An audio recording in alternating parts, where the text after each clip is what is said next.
Olá, bem-vindos a mais um episódio do nosso podcast Viver USA.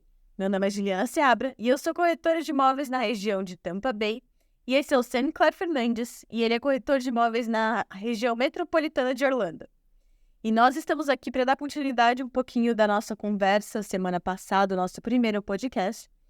E o nosso objetivo, o objetivo desse canal do podcast é sempre trazer pelo menos um básico de informação para você, nosso cliente brasileiro, que quer investir ou se mudar aqui para a região da Flórida. E uma pergunta que chamou muito a nossa atenção, a gente acabou recebendo ela várias vezes, foi: Juliana, por que eu preciso ter um corretor de imóveis me representando na transação quando eu for comprar um imóvel aí na Flórida? Sam, por quê? Olha, antes de responder, Ju, eu vou falar o seguinte. Primeiramente, gente, muito obrigado pelo carinho. A gente não esperava que esse primeiro vídeo tivesse, essa aceitação. Muitas pessoas que já nos conhecem, que clicaram e assistiram o vídeo. Recebi mensagens no meu Instagram. Algumas pessoas já conheciam a gente, conheciam o nosso trabalho, sabem como é que a gente faz, mas algumas pessoas fizeram essa pergunta, Sam, por que a gente tem que ter um corretor imobiliário para representar a gente numa transação nos Estados Unidos, tá? Eu sempre falo para todo mundo que me faz essa pergunta, as leis, as normas, as regras são diferentes do Brasil. Completamente. Tá? Primeiramente, no Brasil, Ju, a pessoa pensa assim: eu fiz um bom negócio imobiliário, eu não incluir um corretor de imóveis. Aqui nos Estados Unidos é completamente diferente. A gente sabe que aqui o percentual nosso de transações imobiliárias que envolve corretor é 92%. E a maioria dessas transações envolvem 2 corretores, Então, você tem um corretor que representa quem está vendendo, ele está se preocupando com os interesses daquele cliente, o vendedor, e você tem um corretor que está representando o comprador e se preocupando com os interesses desse cliente. Então, é sempre importante, que espero que seja nós, mas se não for, que você tenha um profissional lhe explicando os contratos que vocês vão estar assinando. Todas a gente chama de contingências, que tem nesse contrato. Os contratos são diferentes, às vezes a pessoa não domina a língua. O contrato está tudo feito em inglês. Todas as cláusulas que tem, se envolve financiamento ou não. O papel do cartório é fundamental, diferente do Brasil, tá? E aqui a gente sabe que existe, quando você faz a compra do imóvel, um seguro, que o cartório é quem faz a busca de todas essas certidões e todas as certidões negativas, como a gente fala no Brasil. E o nosso papel é explicar, do dia 1 ao dia 30, ao dia 60, quando fizer o fechamento, tudo o que vai acontecer, passo a passo. A gente não sai somente para mostrar a casa.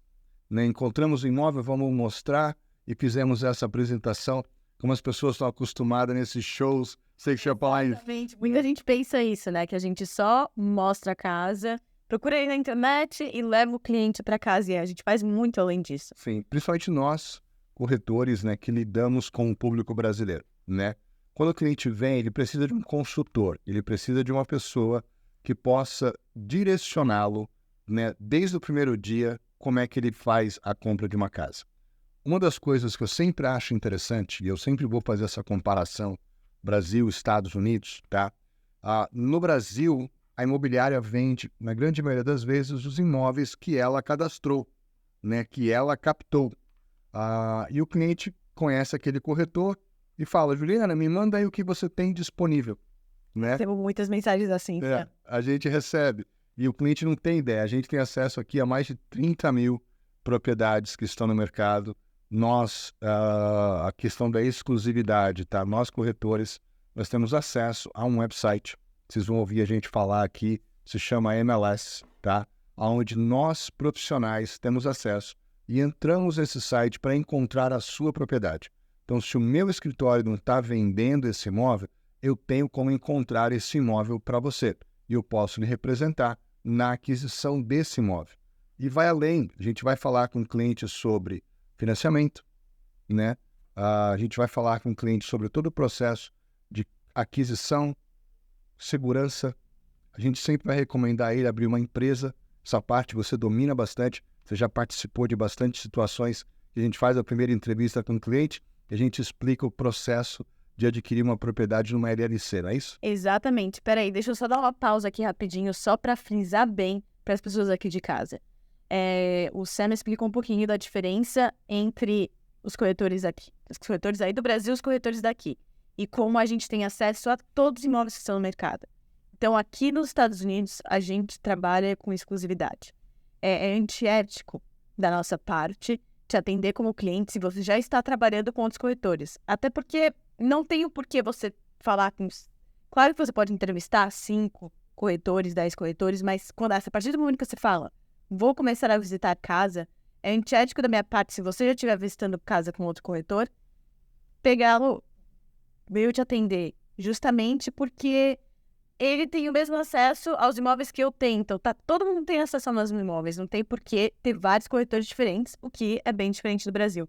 Só queria frisar esse ponto, porque isso é um ponto que os nossos clientes do Brasil, às vezes, têm um pouquinho de dificuldade de entender. O que muda, né, para nós que estamos acostumados a fazer essa parte dessa transação, a experiência, né?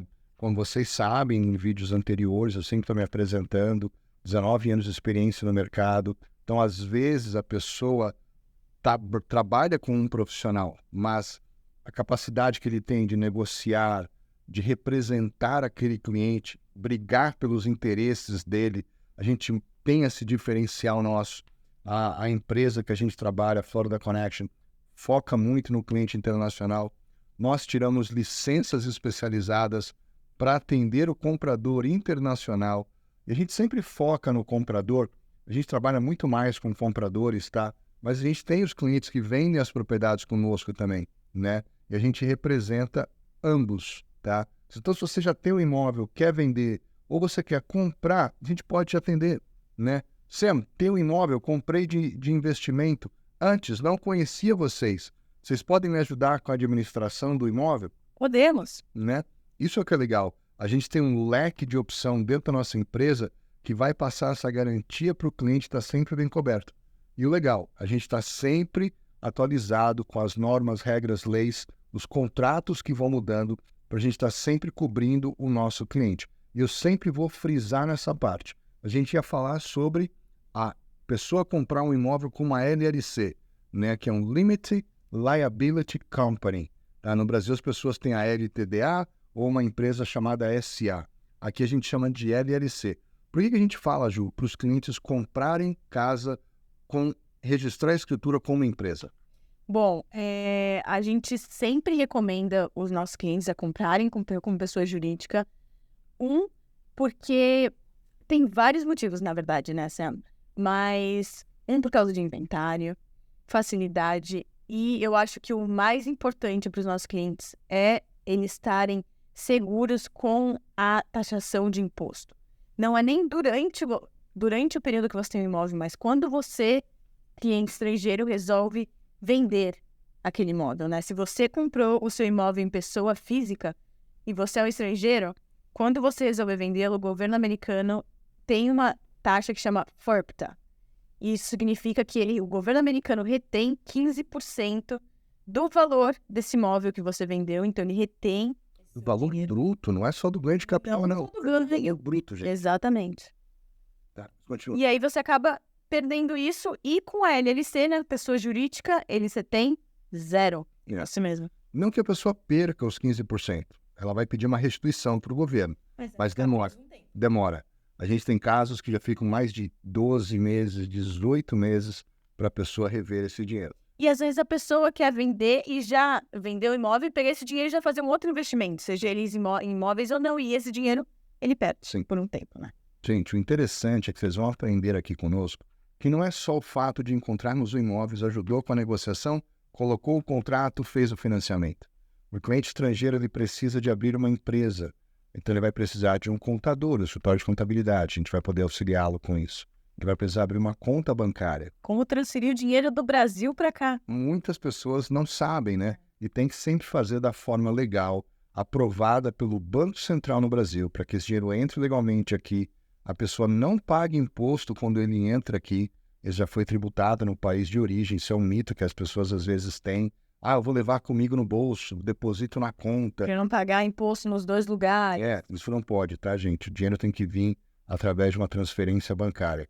A gente vai falar sobre a importância quando o cliente compra uma casa usada ou quando ele compra uma casa nova, tá? O acompanhamento que a gente dá, a assessoria que a gente dá mediante a inspeção que é feita na propriedade.